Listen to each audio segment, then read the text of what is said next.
Well, I think that if you look at just the scientific model of how we are structured, that by the time we're 35 years old, we've done so many things, so many times, that it becomes an unconscious habit. And 95% of who we are is really unconscious thoughts, automatic habits, emotional reactions, beliefs, perceptions, attitudes that function pretty much behind the scenes of our awareness. So the process of becoming conscious of what you're unconscious about yourself begins the process of change. So how you think, how you act, and how you feel is called your personality. And your personality creates your personal reality. That's it. So if you wanted to create a new personal reality, you'd have to change your personality, which means you'd have to start thinking about what you've been thinking about and change it. Become aware of your automatic habits and behaviors and modify them. And then look at the emotions that you've experienced that keep you anchored to the past. And really look at them and decide, do these emotions really belong in my future? So when you begin to think differently, when you begin to act differently, you begin to feel differently, your life is going to change. So most people like to wait for a reason to change, like a crisis or a trauma or a diagnosis from some disease. And now all of a sudden, they realize that they can't go on living the same life any longer. They have to change something about themselves. So I think that my message is, why wait for that trauma? That when you teach people that they can begin to create a better life for themselves and even improve their health and give them the tools on how to do it, it becomes more effective for everybody. You know, here's the key, is that we are already wired to do this. We're always in the process of creation if we're truly relaxed and beginning to think about what we want for ourselves in our lives. When we're living in stress and we're living in survival, then it's not a time to create. So getting people out of those survival states and into more creative states allows them to do what we're innately wired to do. Okay. Yeah, well, I can tell you from traveling around the world now and doing this for many, many years, that many, many people are actually doing it very well. And it's a skill. Just like anything you do over and over again, you get better at it. And in the beginning, it's difficult because we always come up against some aspect of ourselves in order for us to move into a new life. So the hardest part about all of this is really making time to do it. That's it.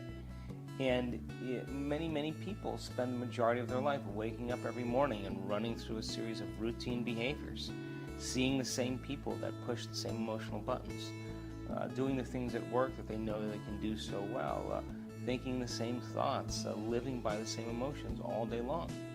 And as a result of it, if you're thinking the same thoughts, making the same choices, demonstrating the same behaviors, creating the same experiences, and living by the same emotions every single day, your inner world is going to be a complete match with your outer world. In other words, your biology is going to be in a tango, in a dance with your outer world, and nothing will change.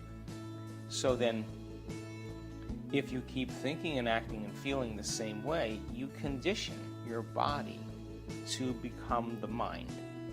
So then, if you're waking up every morning and you're running through a series of routine behaviors that you did yesterday, then your body's already programmed into a predictable future based on what you did in the past. So we use the model of meditation.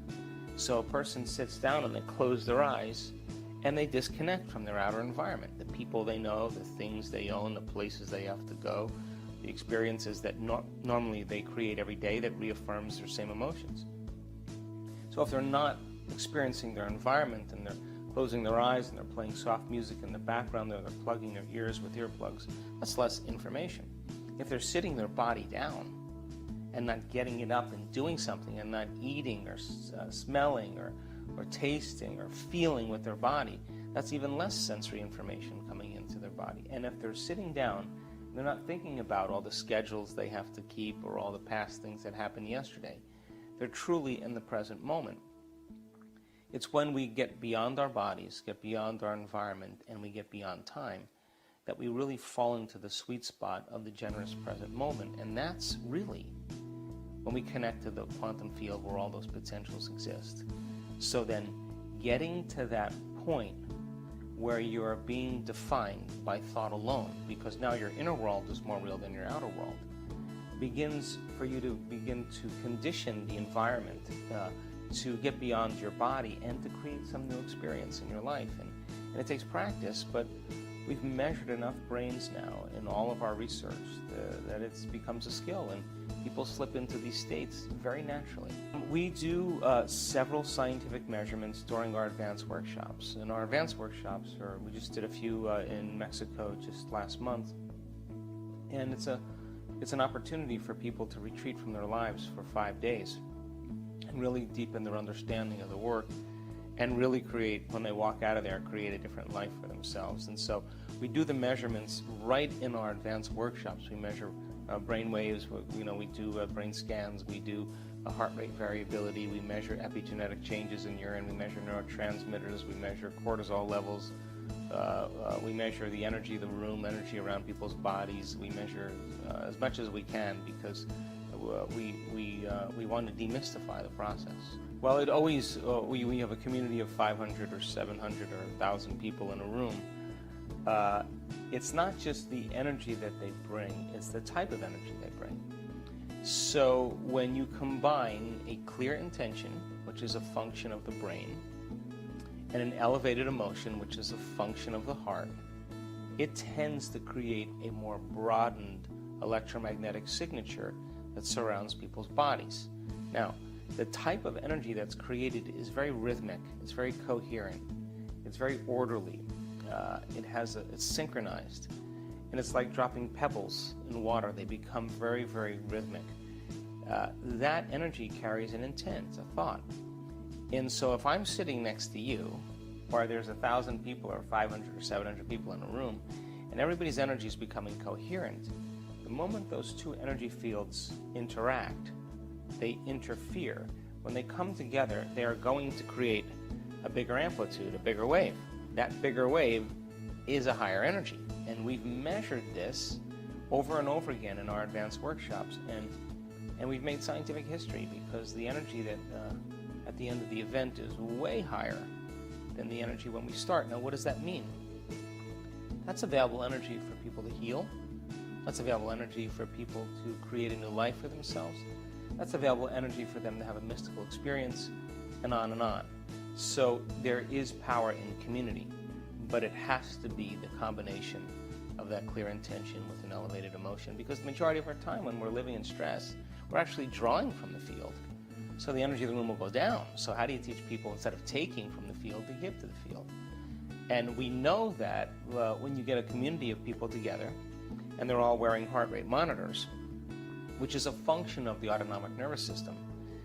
If 50 people are sitting in the front of the room wearing heart rate monitors, and everybody else in the room is creating a clear intention with an elevated motion, that all those people wearing the heart rate monitors, that their lives be enriched, that 90% of them, all their hearts go into coherence at the exact same time.